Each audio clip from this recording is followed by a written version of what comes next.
Drone tempur Rusia terekam menghancurkan kendaraan militer milik Angkatan Bersenjata Ukraina. Rekamannya diunggah di Telegram pada Rabu 19 Maret 2025.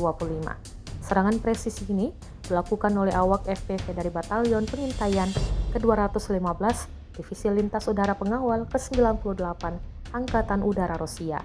Dalam operasi ini, drone FPV dengan muatan eksplosif diluncurkan untuk menargetkan truk pickup dan truk militer Ukraina yang bergerak di area konflik. Rekaman yang beredar memperlihatkan bagaimana kendaraan tersebut terkena serangan langsung, menyebabkan kehancuran total dan melumpuhkan pergerakan pasukan Ukraina di lokasi tersebut.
Download Tribun X sekarang, menghadirkan lokal menjadi Indonesia.